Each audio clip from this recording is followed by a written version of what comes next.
naging mabuti kami sa kanya kasi akala namin before is talagang mapagkakatiwalaan siya. As in, nung bago pa kasi, as in okay siya. As in, hindi mo ma-feel na parang, baka may ibang intention to. Alam namin na may kanya-kanyang battle sila, may kanya-kanyang problem. So, na lang natin na binaliktad niya kami. Sana one time magkaroon din ako ng ganyan. Basta sipagan ko lang, ganito, ganyan. Kasi wala namang imposible mga sesong. So, kaya, hanggat maaari is hindi ko muna siya, kumbaga, hindi muna ako magbibitaw ng salita. Hindi kami isang sa kinukonsider, ayan, na opportunity din outside the country. Basta as in, takot ako sa lahat ng ganong eksena. Hi mga seswang! Welcome back to my YouTube channel! So, ayan mga seswang! Finally, we're back. Ayan, dahil ilang araw din tayong walang upload na video. So, again mga seswang, pasensya na po. Ayun, babawi po kami. So, talagang naging busy lang kami ayan sa mga paperworks na mga inasikaso namin. And by the way, mga seswang, nandito pala kami sa Cafe Moo. And ayan, so ito pala yung ating go-to drinks. Ayan, once na nandito tayo sa Cafe Moo, ito ay strawberry milk. Ayan. So, perfect talaga ito mga seswang. Aside sa ating biscoff latte and Spanish latte na in-order is isa to sa ating favorite drinks. So, try nyo na mga seswang once na pumunta kayo dito sa Cafe Moo. And syempre, meron din tayong mga available sa mga pastries and mga pa-craffles. So, meron tayo dito yung strawberry. Parang ayoko ng strawberry. Strawberry yung drinks. Si strawberry din yung kakainin. So, ito yung ating craffles. So, may iba't ibang flavor naman tayo dito.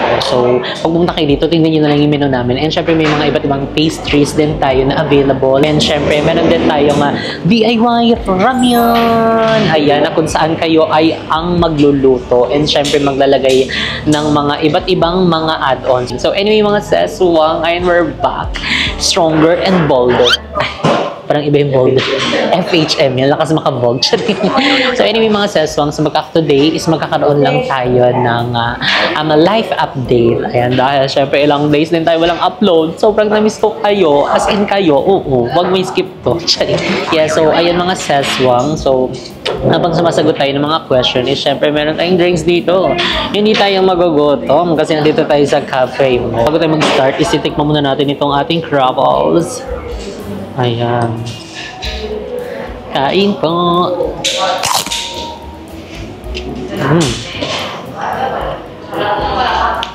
Perfect. Lalo na kung strawberry lover kayo. Ayan, mag-order kayo ng ganitong crackles. And syempre yung ating drinks. So, kailangan lang nating haluin. So, sa lahat ng mga drinks na in-order is kailangan haluin. Move on from friendship breakup. So, ayun mga seswang, again, ayan, bago tayo magsagot, ayun, umpisa ng question na ito. So, disclaimer lang, ayan, bago may mga lumitaw na mga comment dyan. So, ito pong question natin is walang kinalaman or related sa aking mga BNT friends or sa lahat ng mga friends na kilala nyo na friends ko. So, wala po sa kanila. As in, okay po kami. Friends po kami. So, talagang busy lang po kami. And, ayun, mga seswang, itong ikakwento ko is sabihin na lang natin na nakilala namin siya dahil sa pagbi-business. Kumbaga, business friendship. Ayun, itong ating i-share. So, actually, last year pa ito. So, ngayon lang ako nagkaroon ng courage na ikwento. Ayun, so mag-quick story short lang tayo mga sis.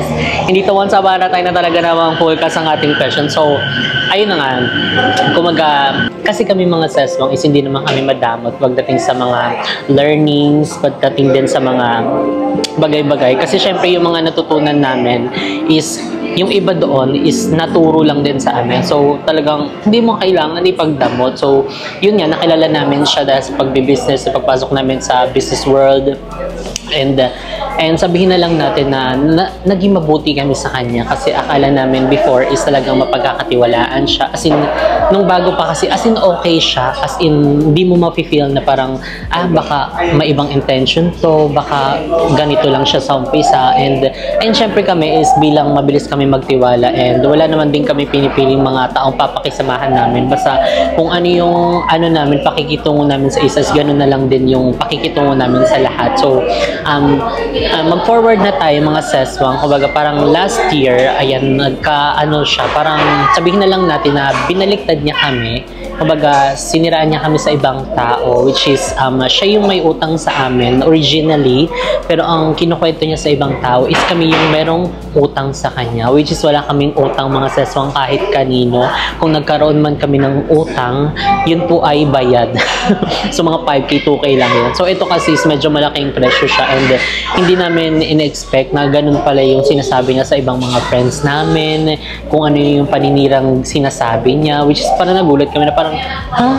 Bakit ganun yung sinasabi niya?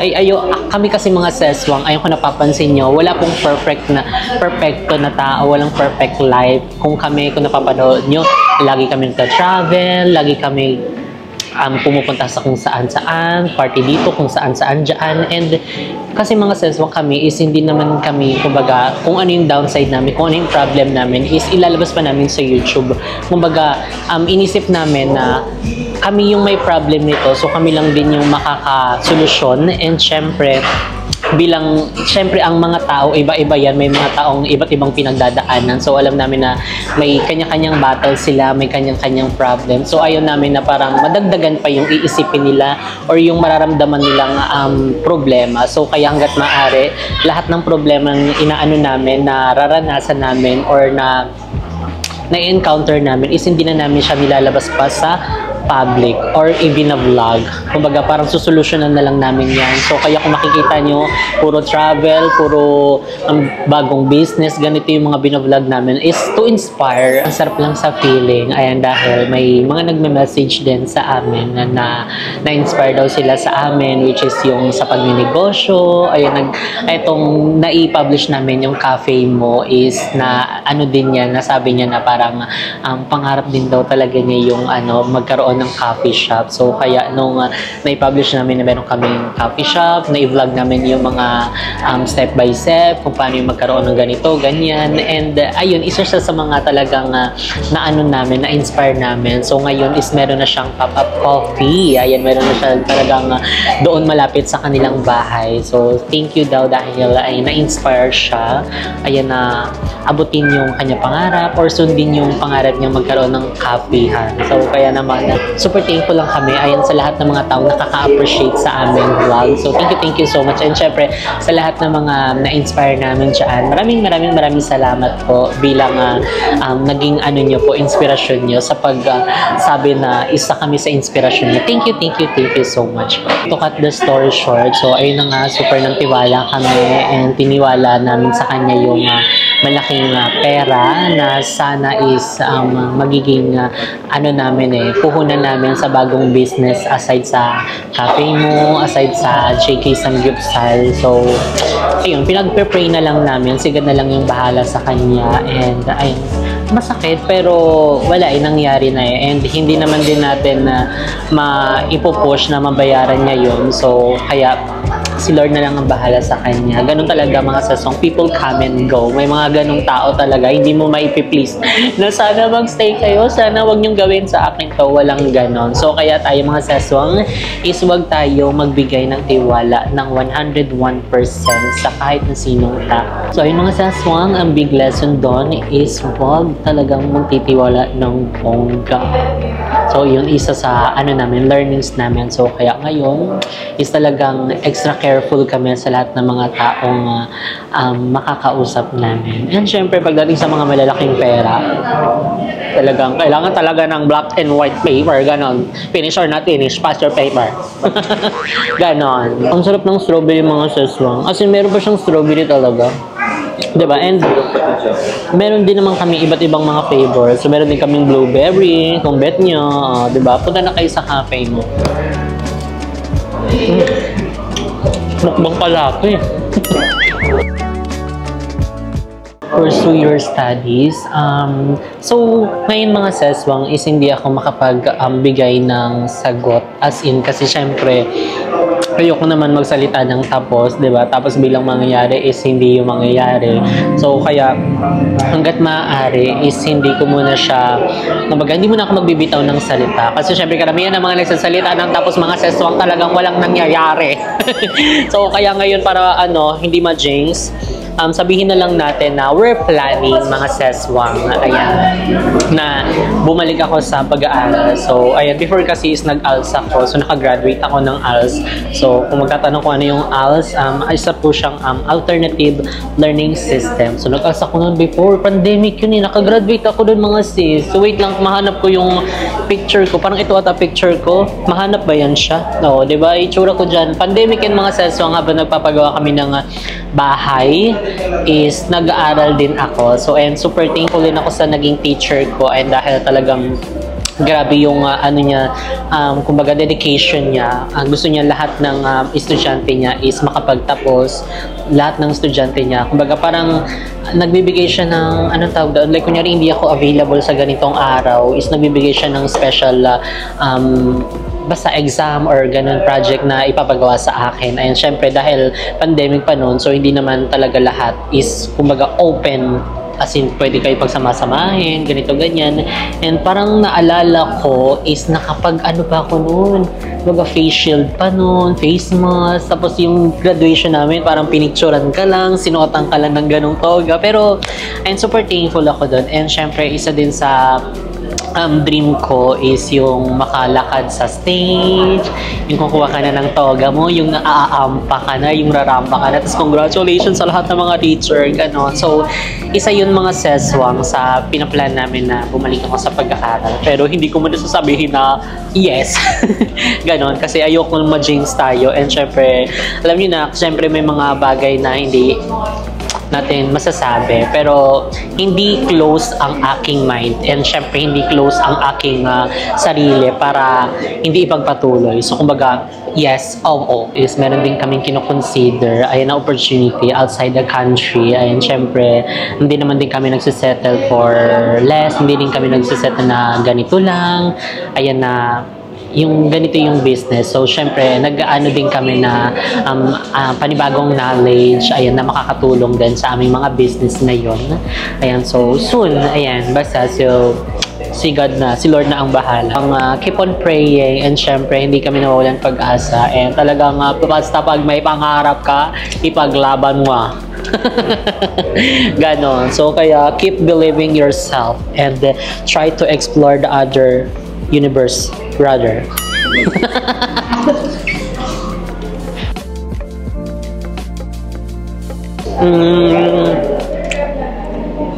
Actually, maraming iba't ibang klase ng successful.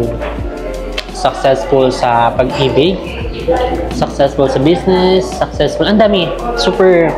Pag sinabi mong successful kasi ang dami niyang maging sakop. Kumbaga parang anlawak. So, ako, sa sarili ko, siguro masasabi kong oo.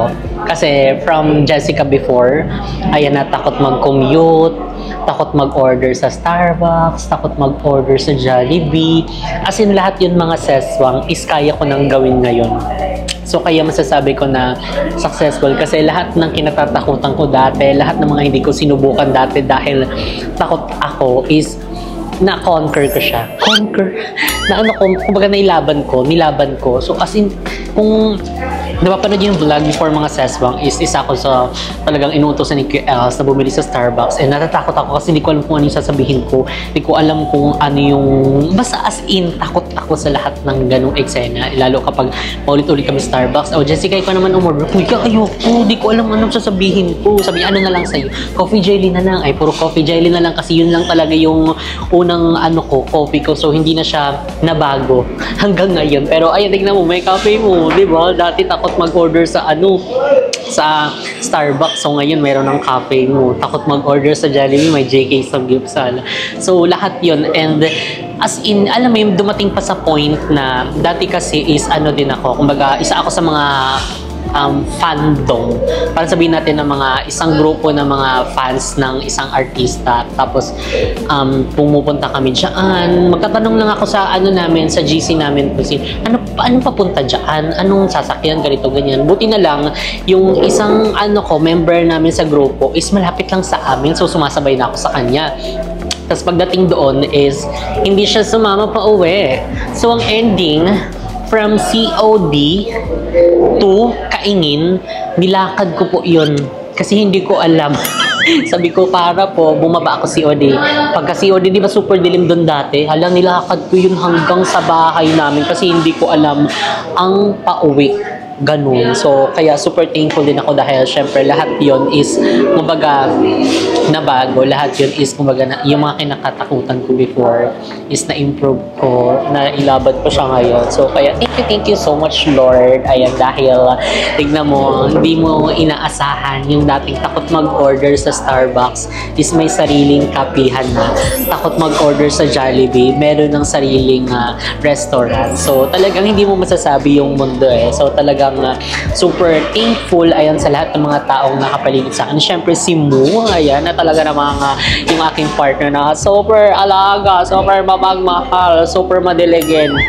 Madiligin din eh. And syempre Kuya Lloyd, ayan, thank you so much. So, isa siya sa mga hindi ko makakalimutan. Sobrang laking part ni Kuya Lloyd sa buhay ko. So, kaya thankful din ako sa kanya dahil pina-experience na yung mga hindi namin na-experience before.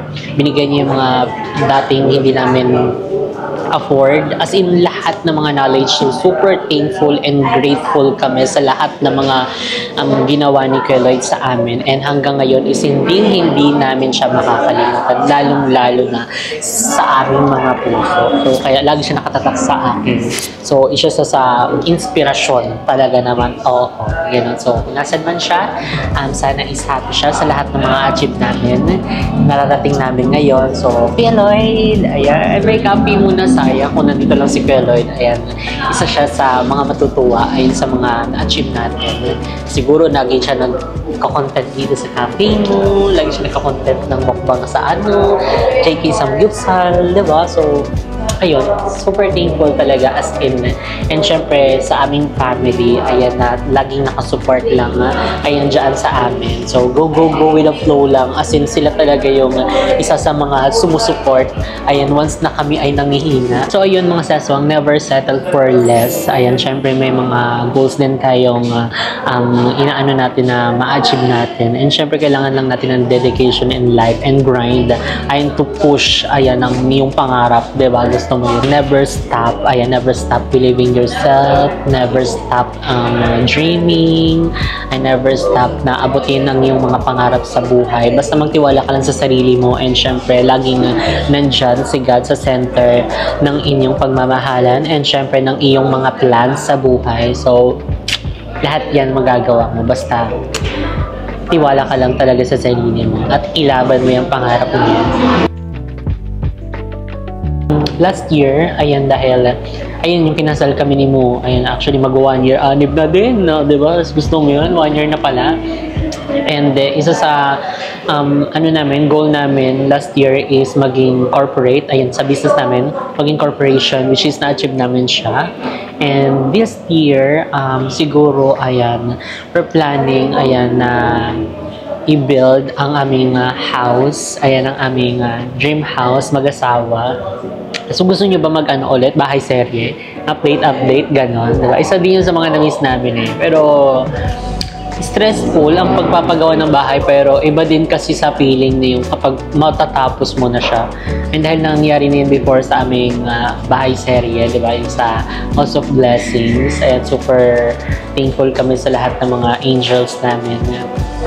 And ayan, isa sa pinaplan namin ngayon is yung aming dream house, mag-asawa. So, kaya as in, super daming mga peg yung chine-check namin. Sobrang daming mga, as in, plans na inaano namin, pinaplano namin. Yung mga As in, gusto mo yun, nasa isip ko, furniture sasabihin ko, wala pa nga, hindi pa nga naitatayo, lupa pa nga lang siya. Pero, ayan, as in, malapit na din namin matapos yung lupang binabayaran namin. Actually, tapos na yung dalawa, and yung isa is matatapos na siya. And syempre, hindi na namin siya patatagalin para mas, ano na, diba, mas ma-push na natin yung gawa by serye na panibago nyong aabangan. And, ano pa ba? New business din. Ayan, syempre, new venture of business. Ayan, syempre, sa cafe mo, sa Jeggy Samgyupsal. Ayan, soon is, meron din kaming nilulutong ibang business. So, ayan, sana isupportahan nyo din mga sesfam ang aming bagong business. Ayan, na niluluto. So, ngayon, i-love nyo muna ang cafe mo at JK Samgyupsal sa lahat ng branches. And syempre, open pa rin kami for franchise. Ayan, so, email lang kayo sa JK Samgyupsal Franchising at gmail.com. So, may mga franchise tayo na mga naka-line up. So, soon is i-reveal na natin yan sa tamang panahon.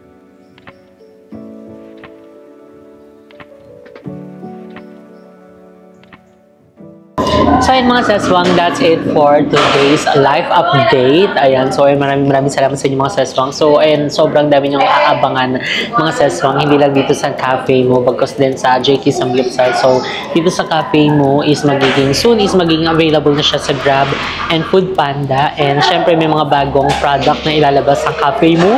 So, abangan niyo yan. So, huwag niyo nakalimutang i-like at i-follow ang Facebook page ng cafe mo. And syempre, sa JK Samgyupsal, ayan talaga namang maraming mga naka-line up na mga franchisee. Ayan na branch na mag-open. So, abangan yan. So, kayo mga sesong willing kayo mag-franchise. So, huwag nyo nang kalimutan mag-email sa jksamgyupsalfranchising@gmail.com. Ayan talaga naman. And syempre, new business venture. Business. Pasensya nyo na, Bisaya ko. No business. New business. Bisaya ko na malabas. New business venture. Ayan. So, abangan nyo yun mga sesong kung ano nga bang business iyan. So, ayun mga sesong, dito na nagtatapos ang ating video. If you like this video, don't forget to like and share and comment down below kung ano pang gusto maging next video natin. And don't forget to subscribe to YouTube channel Jessica Absalon. And see you guys in our next video. Spread love mga sesong. Don't hate. Love you all.